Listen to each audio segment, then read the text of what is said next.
The story of USS Constellation, known proudly as Connie, is the story of an aircraft carrier that lived through the most turbulent decades of the Cold War, adapting again and again as the world around it changed.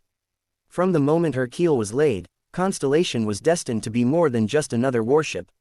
She would become a floating city, a symbol of American naval power, and a silent witness to conflicts that shaped modern history. Construction of USS Constellation began in the late 1950s at the New York Naval Shipyard in Brooklyn. She was part of the Kitty Hawk-class aircraft carriers, designed to be faster, stronger, and more capable than the carriers that came before her. Launched in October 1960 and commissioned in October 1961, Constellation entered service at a time when jet aircraft were transforming naval warfare.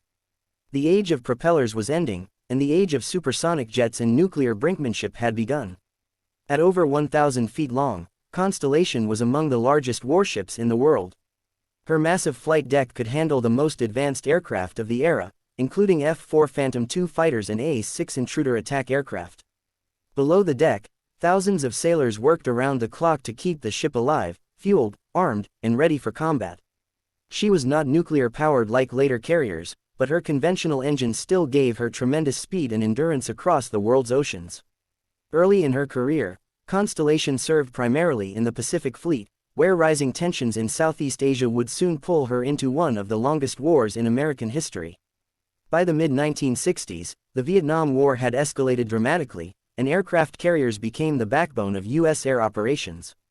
Constellation would deploy to Yankee Station in the Gulf of Tonkin multiple times, launching air strikes deep into North Vietnam. Life aboard Constellation during Vietnam deployments was exhausting and dangerous. Pilots flew combat missions daily, often facing intense anti-aircraft fire and surface-to-air missiles. Deck crews worked inches from roaring jet engines, knowing that a single mistake could be fatal. The ship itself became a target, operating close enough to enemy territory that alarms and battle stations were a constant reality. In 1966, tragedy struck when a fire broke out on the flight deck during combat operations. A series of explosions killed sailors and injured many others. The crew's quick response prevented catastrophic damage, but the incident underscored the ever-present danger of carrier operations during wartime. Despite the loss, Constellation returned to duty, her crew determined to continue the mission.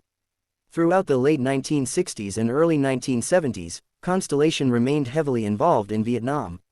Her aircraft flew thousands of sorties, striking supply lines, bridges, and military installations. As the war dragged on, morale aboard carriers across the fleet became strained, and Constellation was no exception. In 1972, during another deployment, the ship experienced one of the most unusual episodes in U.S. Navy history. While operating off Vietnam, anti-war sentiment among some sailors erupted into acts of sabotage and protest. Fires were deliberately set aboard Constellation in an attempt to disrupt operations. Though quickly contained, these incidents shocked naval leadership and highlighted the deep divisions caused by the war. Even so, the carrier remained operational, and flight operations continued with minimal interruption. As the Vietnam War came to an end, Constellation transitioned into a new phase of service. The Cold War was far from over, and the U.S. Navy increasingly focused on projecting power globally to counter Soviet influence. Constellation began regular deployments throughout the Pacific and Indian Oceans, participating in exercises with Allied navies and demonstrating American presence in key regions.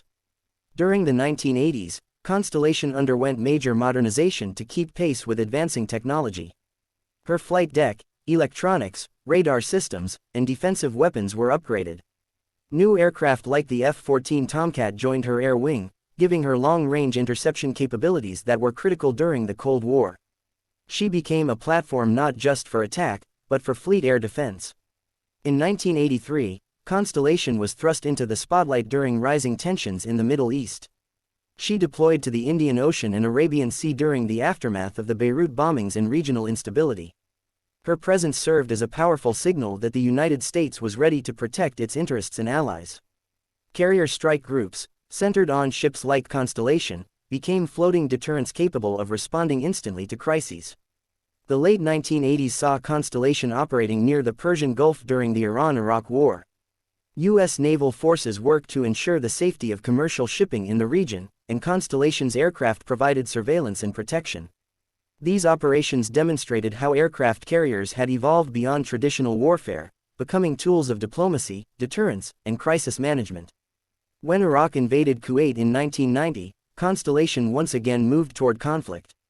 During Operation Desert Storm, she played a key role in launching air strikes against Iraqi targets.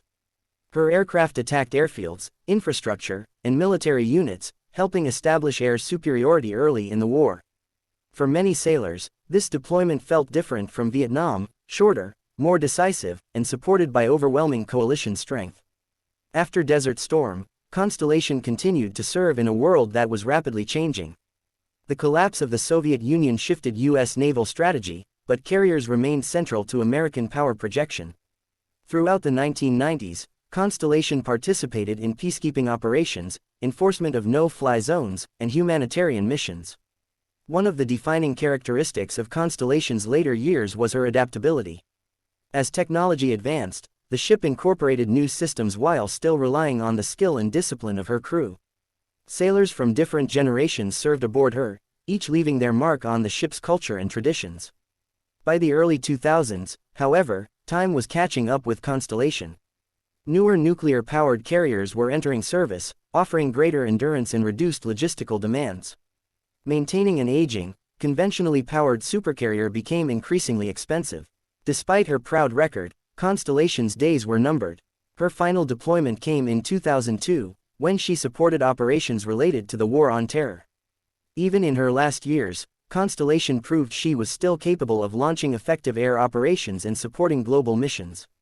When she returned from her final voyage, there was a strong sense among her crew that they had served aboard a legend. USS Constellation was officially decommissioned in August 2003.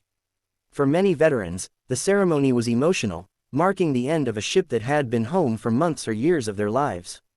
The ship was later sold for scrapping, a fate shared by many great warships before her. Though physically gone, her legacy endures. Constellation's service record spans more than 4 decades, covering Vietnam, the Cold War, the Middle East, and the dawn of the 21st century. Few ships can claim such a wide range of historical significance. She was not just steel and machinery, but a living community of sailors who faced danger, boredom, fear, and pride together. Today, USS Constellation is remembered as one of the last great conventionally powered supercarriers, a bridge between eras of naval warfare. Her story reflects the evolution of the U.S. Navy itself, from Cold War confrontation to modern expeditionary operations. For those who served aboard her, Connie will always be more than a ship. She will remain a symbol of endurance, sacrifice, and service on the world's oceans.